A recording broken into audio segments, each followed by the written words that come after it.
Oke, selamat pagi Sogun di rumah yang lagi setia stream di radioguntur.com dan lagi manteng ini 104,6 FM karena kayak tadi nih udah dibuka sama si Cinta. Kita bakal ngebahas tentang hal yang lagi marak banget di masyarakat tentang investasi dan pinjaman online ilegal.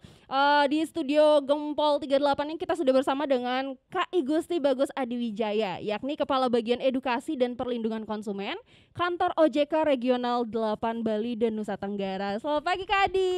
Pagi Ade, Oke, apa gimana kabar? kabar? Oh, Oh, udah langsung kompak ya nanyanya. iya. Iya, sehat-sehat. Oke, aku Oke. juga sehat deng. Iya, Semangat deket. banget gitu ya pagi ini. Semangat banget baik.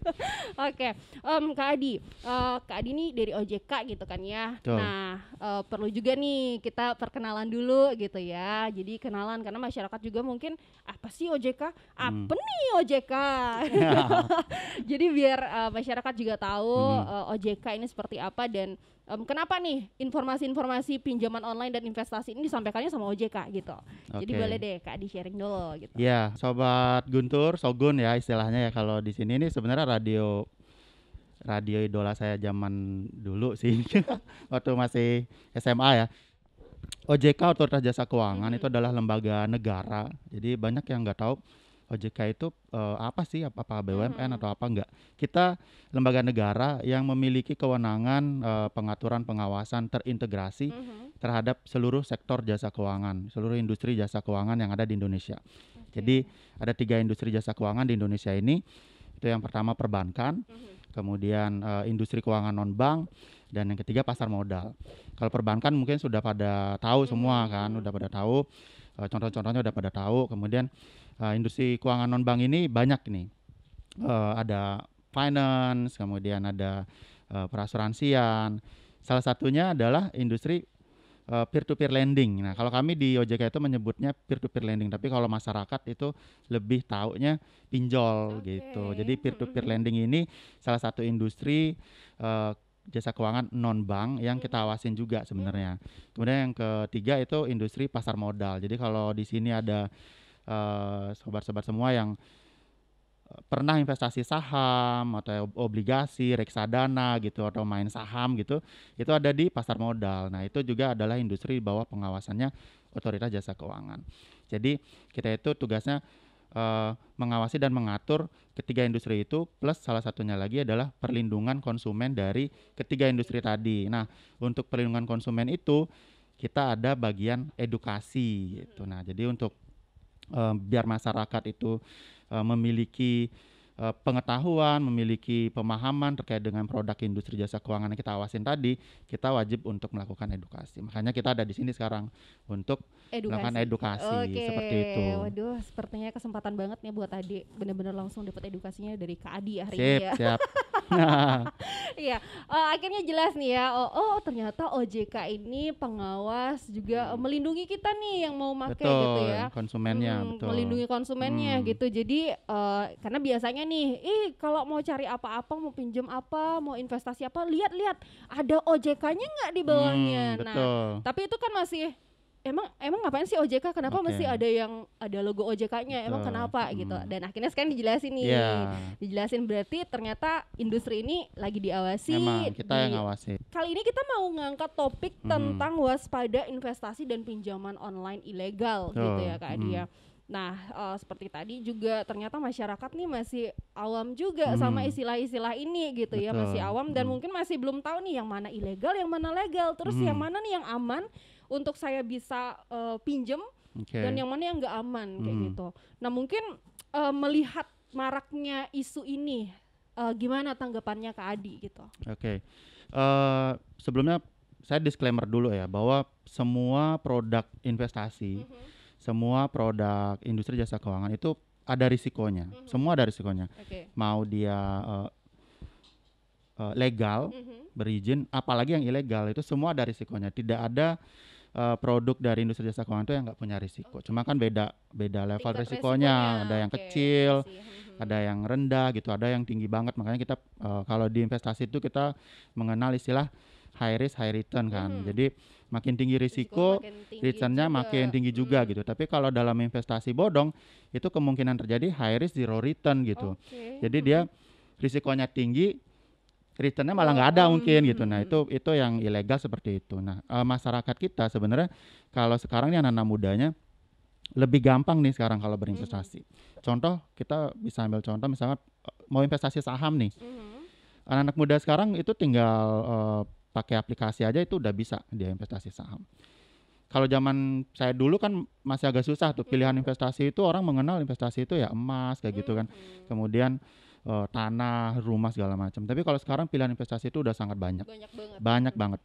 Eh, karena banyak ini pilihannya banyak masyarakat jadinya harus aware gitu. Mhm. Karena sering banget ada penawaran-penawaran investasi yang mereka ngiming-imingin tingkat suku bunga tinggi, tingkat suku bunga yang nggak wajar. Mhm. Nah biasanya masyarakat ini terjebak di situ kalau Oke. untuk investasi. Nah kalau untuk pinjol ini banyak juga karena pada zaman pandemi ini kalau berdasarkan data kami nih di OJK Mhm. di zaman pandemi ini industri pinjol itu naik pesat banget. Marak banget ya. Betul, naik Oke. pesat banget. Banyak orang yang memanfaatkan karena memang kan mereka cepat seperti Mhm. itu ya. Dan di zaman pandemi mungkin banyak orang yang mengalami kesulitan likuiditas, kesulitan Mhm. ekonomi. Jadi ada salah satu opsi nih pinjaman online yang mudah didapatkan, mudah ngaksesnya. Jadi mereka Mhm. memanfaatkan itu. Cuma sayangnya banyak yang jadi Mhm. korban seperti itu. Oke. Ini jadi hal yang menarik gitu ya Kak Hmm, Adia. Dan ini juga udah dari OJK langsung ada datanya gitu. Ternyata pinjaman online ini di masa-masa sekarang ini, wow tinggi banget gitu, merebak betul, banget dan betul. lagi pesat banget Mhm, naik mhm. orderannya. Makanan emang orderan Lagi gitu. kekinian banget Lagi soalnya kan kekinian ya. banget Mhm. gitu. Enak banget awal-awalnya gitu. Oke. Enak banget dan gampang ya, cepet Mhm. dengan data-data yang bener-bener simple banget, Betul, hanya KTP cuma dan KTP doang, oh, jadi KTP dan nomor handphone gitu. Jadi iya, nggak ada lagi berkas-berkas lain yang mesti mhm, diurus gitu mhm, dan setelah daftar nggak sampai 5 menit uang udah masuk ke rekening gitu. iya, Dan itu kepake kepake ternyata nggak bisa bayarin. Akhirnya ngambil di aplikasi lain ngambil lagi pinjol lain lagi, untuk nutup tutup. itu, Oke, jadi oke, gali lubang tutup lubang cerita sampai akhirnya kena tekanan mental juga karena oke, diteror dan dia sampai mhm, beberapa kali ganti nomor WhatsApp gitu. oke, Nah, kalau kalau hal-hal yang seperti ini nih, mhm, Dari Kak Adi sendiri gimana sih mau menanggapinya gitu dan oke, gimana iya, ngeresponnya? banyak masyarakat yang seperti itu. Nah, kebetulan kalau di kita nih di OJK Bali, kita itu juga kan ada pengaduan konsumen juga. Mhm. Jadi edukasi perlindungan konsumen. Memang ada pengaduan juga yang masuk, Mhm. ada banyak korban itu sampai 20-an aplikasi gitu. Wow. Tapi itu jangan dicontoh ya, maksudnya, wah Wow. baru 8 masih bisa nih lagi 20 jangan Iya gitu. iya jangan Jadi contoh, ditingkatkan. ya jangan ditingkatkan itu bukan prestasi sih namanya. Oke, Jadi heeh. banyak yang seperti itu. Kenapa? Tapi banyak masyarakat yang menggunakan pinjol ini bukan untuk hal seperti itu. Oh, untuk kebutuhan Malah konsumtif untuk ya. yang konsumtif, Mhm. kemudian ya bukan hal yang berguna sebenarnya. Jadi kalau misalkan eh, gali lubang tutup lubang ini sebenarnya gali lubang terus sih nggak pernah nutup kan karena Oke. sampai sampai ada 8 aplikasi mereka nggak pernah Mhm. ditutup itu Iya. kan terus aja ada lubangnya. Memang banyak hal yang seperti Mhm. itu. Nah itu hal yang disayangkan sebenarnya. Jadi kalau mau pinjol itu karakteristiknya memang cepat memang dia pencairannya. Syaratnya gampang banget. Jadi cuma dengan selfie pakai KTP aja itu aja syaratnya sebenarnya kalau pinjol itu. Selfie pakai KTP. Makanya hati-hati nih kalau misalkan ada yang dulu pernah ada kasus di desa-desa itu masuk ada orang eh, diupah 100.000 untuk berfoto selfie dengan KTP-nya. Ya kalau zaman susah kayak gini mungkin mikir ya apa sih susahnya foto selfie dengan itu kayak Yes. 100.000 gitu. Mhm. Nah itu ternyata bisa disalahgunakan sama orang-orang. Itu bisa Oke. dipinjemin ke pinjaman online yang ilegalin. Nah balik lagi ke tadi, memang banyak masyarakat seperti itu. Jadi eh, pinjaman online ini memang gampang banget caranya. Jadi karena gampang, otomatis orang jadinya seperti ya agak kecanduan. Oh gampang nih, udah deh buat ini cari pinjol aja.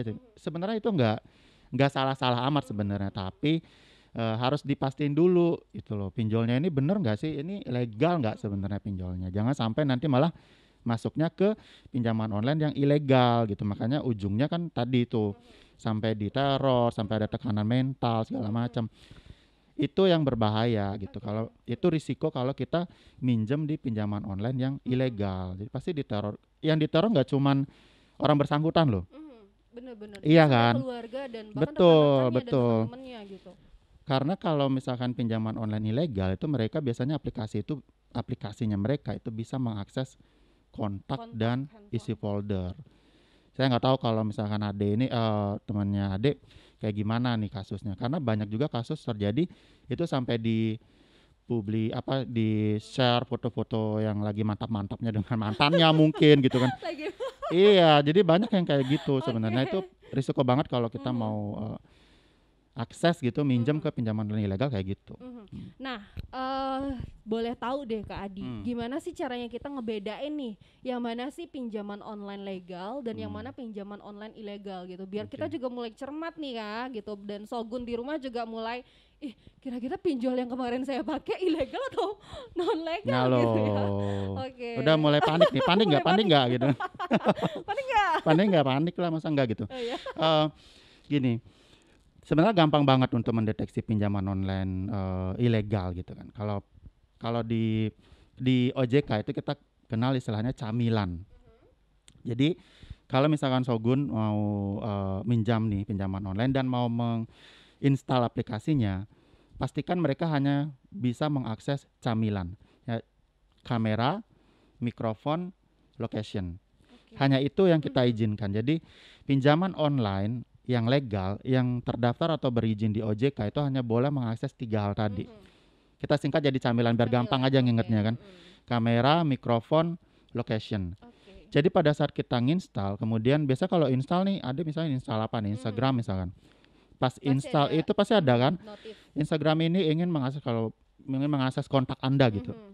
Kalau misalnya pada saat kita mau install pinjol, keluar hal Notif. seperti itu berarti udah ilegal. Oke. Karena OJK ngelarang itu, gitu. Itu yang pertama. Kalau kemudian isi kalimat aplikasi ini ingin mengakses folder penyimpanan Anda, gitu kan? Ngapain lu mau Oke. mau ngakses folder gitu? Ada foto apa di situ? Nah, Mhm. itu juga dipastikan ilegal karena OJK melarang aplikasi yang terdaftar dan berizin di OJK itu mengakses hal kontak tersebut dan gitu. folder Iya. gitu ya. Nah, masalahnya adalah pinjaman online ilegal ini sering mereka berkamuflase dengan pinjaman online yang legal. Jadi mereka itu kadang bikin nama yang dimirip-miripin sama yang legal. Nah, gini, di OJK itu pinjaman online yang terdaftar itu hanya 121 data terakhir loh ya. 121 pinjaman yang online yang legal terdaftar atau berizin di OJK. Yang sudah kami tutup itu berapa coba? Lebih dari 500? Iya, lebih dari 500. Lebih dari Lebihnya 500. banyak. Nah, Oh, lebihnya banyak. 3.000 lebih itu kita 3.000 tutup. lebih. 3.000 lebih Oh my kita God. sudah Banyak blokir banget. gitu. Nah, artinya apa? Jadi Shogun itu kalau misalkan nyari pinjaman online di aplikasi atau di device-nya itu, kemungkinan ketemu yang ilegal itu lebih Lebih besar ketimbang Oke. ketemu yang legal terdaftar di OJK. Nah, jadi kayak gitu. Makanya hati-hati banget nih untuk milih itu legal atau ilegal. Cuman OJK sekarang kita sudah punya komitmen bersama dengan Google. Jadi Google Play Store itu kalau misalkan ada aplikasi pinjaman online, mereka harus melampirkan izin dari Otoritas Jasa Keuangan. Jadi kebayang ya. Jadi sebenarnya pinjol ini itu enggak semuanya negatif ya. Kenapa kok bisa ada pinjol yang terdaftar atau berizin di OJK? Itu artinya sebenarnya industri ini bukan industri yang sepenuhnya negatif sebenarnya. Cuman yang sekarang lebih sering terblow up itu adalah kasus-kasus yang melibatkan pinjaman online yang ilegal. Banyak yang gantung diri lah karena jadi korbannya kan gitu, Banyak banget bunuh diri korbannya. seperti itu. Foto-foto yang enggak anonoh itu Iya, yang anonoh itu di di share segala macam betul. itu kan karena yang pinjaman online yang ilegal. Padahal industri peer to peer lending ini itu adalah sebuah industri yang kita nggak bakal bisa hindarin gitu. Itu adalah lahir dari kemajuan teknologi. Nah, banyak pinjaman online ini yang sebenarnya tidak hanya bisa digunakan untuk minjem, tapi juga bisa dipakai untuk investasi. Ini mungkin yang orang bakal mikir, oh bisa ya ternyata. Dan Nah, ini ada juga kepikiran seperti itu. iya, jadi sebenarnya itu adalah salah satu opsi pinjaman online ini bisa dipakai untuk investasi sebenarnya. Karena mereka yang berizin terutama ya, karena mereka sebenarnya bukan perusahaan seperti bank. Kalau bank itu kan kita nyimpan uang, ya kan, kita nyimpan dalam bentuk tabungan deposito, kemudian bank menyalurkan dalam bentuk kredit. Nah, uang yang kita tanamkan di pinjaman online yang legal ini itu nanti salurkan dalam bentuk pinjaman, betul. Oke. Yang secara spesifik milih targetnya siapa. Apakah dia pedagang kelontong kah, ataukah dia pedagang pulsa kah, atau itu masing-masing pinjol itu punya segmentasinya. Nah, kita bisa jadi investor sebenarnya di situ. Ya, misal kita dapat pengembalian bunga misalkan 6% kayak gitu, si pinjolnya akan narik dari konsumennya misalkan sekian persen, selisihnya kita bakal dapat. Karena kalau pinjaman online itu ada namanya asosiasinya. Asosiasinya ini yang bikin kode etik. Kode etik ini mengatur bahwa bunga maksimal dari pinjaman online itu sekitar 0,8% per hari. Dengan total pinjaman setelah bunga dan denda itu 100% dari pinjaman awal kita. Tapi kalau pinjaman online yang ilegal, mereka tuh berkali-kali lipat. Yang 1 Ngeri ya. juta bisa jadi 3 juta, bisa jadi 4 juta, bisa jadi 6 juta, kayak gitu. Itu risikonya kayak gitu kalau misalkan yang pinjaman yang ilegal. Oke, jadi ada banyak hal juga yang bisa kita lihat gitu ya, apakah ini ilegal ataukah legal gitu. Dengan sebenarnya suku bunga itu juga udah nunjukin gitu ya, itu nunjukin juga. Terus dari tingkat tadi kalau udah download terus aksesnya kemana aja itu juga Betul, bisa di udah cross langsung check. tuh. Jadi cemilan gitu ya Pak Camilan. ya? Camilan. Dan halo, dengan siapa dan di mana? Halo Kak, Halo, ini dengan Dekti di Sumber Kime. dengan siapa? Dengan Dekti. Dekti. Oke, Iya. Dekti di Sumber Kime. Silakan Dekti. Kak, aku mau nanya dong, sebagai generasi yang terbiasa dengan sesuatu yang cepat dan instan itu, ada nggak sih jenis investasi yang aman dan periode investasinya ini tergolong cepat untuk generasi milenial? Terus gimana sih caranya membuat investasi dengan maksudnya yang sesuai dengan gaya hidup kita sekarang seperti itu? Oke. Investasi itu nggak ada instan, Oke. Deti. Jadi namanya investasi. Kalau spekulasi itu bisa instan, itu spekulasi. Contoh spekulasi gini, judi itu spekulasi, ini instan banget kan. Pasang togel nih 10.000, keluar 4 angka, udah langsung dapat berapa juta, itu spekulasi, itu judi. Oke. Investasi nggak kayak gitu. Investasi itu harus nunggu dulu. Namanya juga investasi, nggak bisa instan. Minimal investasi itu kita nunggu dulu nih, 5 tahun, 10 tahun baru menghasilkan, baru ada kelihatan. Oh, ternyata investasi saya tumbuh gitu. Setelah jangka waktu yang panjang itu. Jadi makanya dari sekarang nih berinvestasinya, karena perlu jangka waktu panjang gitu kan. Kalau sekarang umurnya misalnya Deti nih umurnya 20. Dan kalau sekarang nih berinvestasi, saat umur 30 nanti mungkin Deti udah punya bekal, udah punya modal untuk beli rumah misalkan dengan DP-nya dari hasil investasi. Kayak gitu. Jadi nggak ada istilahnya investasi itu instan. Pasti kebiasaan kita tuh HP ya. Kebiasaan kita pasti HP. Baru bangun udah pegang HP. Sebelum tidur juga pegang HP gitu. Jadi kebiasaan tentunya berkaitan nih dengan gadget gitu. Investasi sekarang itu gampangnya via gadget. Jadi cari aplikasi-aplikasi investasi nih di gadget. Saya nggak bisa sebut merek ya, karena meskipun itu diatur, diawasi oleh OJK, tapi kan tetap aja itu juga bisnis ya, business minded. Itu ada, jadi by aplikasi kita udah bisa nih investasi, mau beli saham, mau beli reksadana, pakai aplikasi itu aja, udah sesimpel itu sekarang. Jadi kalau mau bangun kebiasaan kayak gitu, pakai aplikasi. Beli emas pun itu bisa pakai aplikasi. Iya, jadi nggak harus ke perusahaannya datang ke situ buka rekening, enggak, semua by aplikasi. Jadi mau investasi sekarang dikaitkan dengan kebiasaan anak muda ini, pakai investasi yang udah ada aplikasinya nih di HP kalian. Jadi kalian bisa ngecek anytime, kalian bisa ngecek apakah investasi itu pasti untung, ya enggak. Apakah investasi itu pasti buntung, enggak juga gitu.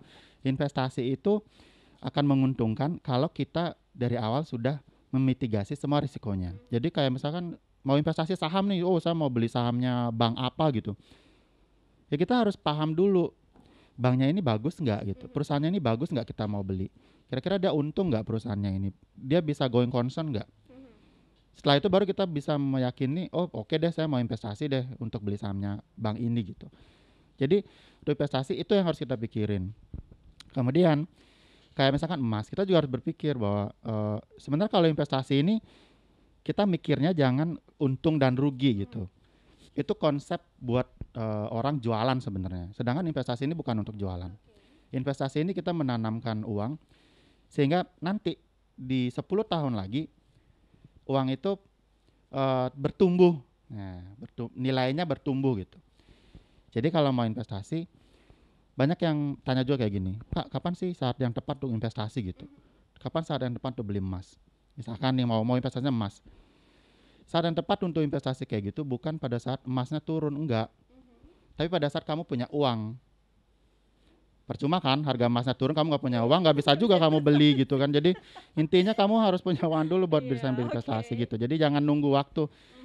Kalau kepengennya udah dapat, takut nih. Nah, untuk biar kita tuh nggak takut berinvestasi, pastiin lagi gitu. Jadi ini balik-balik lagi nih, pastiin itu legal penawarannya, investasinya terdaftar di OJK misalkan seperti itu. Jadi pastiin lagi, balik lagi ke itu. Jadi kalau kita udah tahu itu, kita jadinya yakin minimal ada otoritas yang mengawasi investasi tersebut. Gimana nih cara ngecek? Paling gampang tuh pertama tuh udah deh buka Google. Nanti akan keluar di situ. Banyak banget keluar. Salah satunya adalah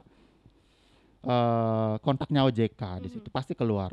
Contoh kalau mau ngecek langsung ke kita juga boleh. Ke OJK itu kita punya kontak 157.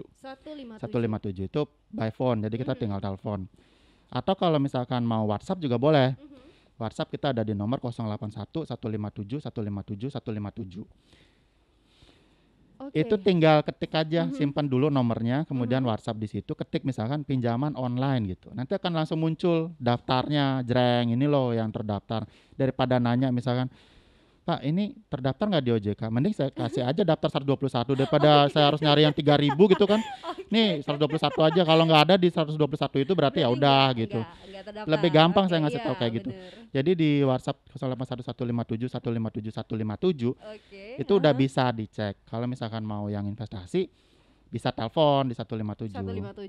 Karena nggak semua perusahaan investasi itu terdaftarnya di OJK, nggak semua. Ada juga otoritas lain yang membawahi itu. Di website di ojk.go.id. Kalau mau di Instagram juga bisa @ojk Indonesia. Jadi di situ banyak informasi terkait dengan pinjol, investasi itu di Instagramnya OJK Indonesia itu ada. Gitu. Jadi ada banyak informasi juga yang ada gitu di situ ya. Untuk closing statement disilakan Kak Adi untuk menyampaikan. Para Shogun gitu kan. Jadi keren banget tadi sudah pertanyaannya, bahkan lebih ke bagaimana cara berinvestasi. Sepertinya ini PR buat kita di OJK untuk lebih sering mengedukasi anak-anak muda nih, terutama yang di Singaraja. Pastikan kalau kalian mau berinvestasi itu ada 2L istilahnya, legal dan logis. Legalitas pastikan cek melalui OJK, tadi ada 157, 081, 157 3 kali, atau bisa WhatsApp ya WhatsApp tadi. Dan yang kedua itu logisnya, pastikan bahwa bunga yang ditawarkan, tingkat hasil yang ditawarkan itu logis. Jadi tidak hanya tinggi segala macam, tidak melebihi dari tingkat suku bunga kewajaran. Jadi legalitas dan logisnya itu harus jalan. 2L itu harus jalan. Sekali lagi, kelola uang dengan bijak, investasi bodong pasti bohong. Udah. Thank you Kak Adi untuk sharingnya hari ini tentang waspada investasi dan pinjaman online ilegal. Jadi seru banget obrolan kita kali ini Shogun. Jadi nantikan obrolan-obrolan spesial lainnya, nantikan obrolan-obrolan financial lainnya hanya di radioguntur.com atau di 104,6 FM. So saya Adi Riani pamit undur diri, sampai jumpa di obrolan finansial lain waktu.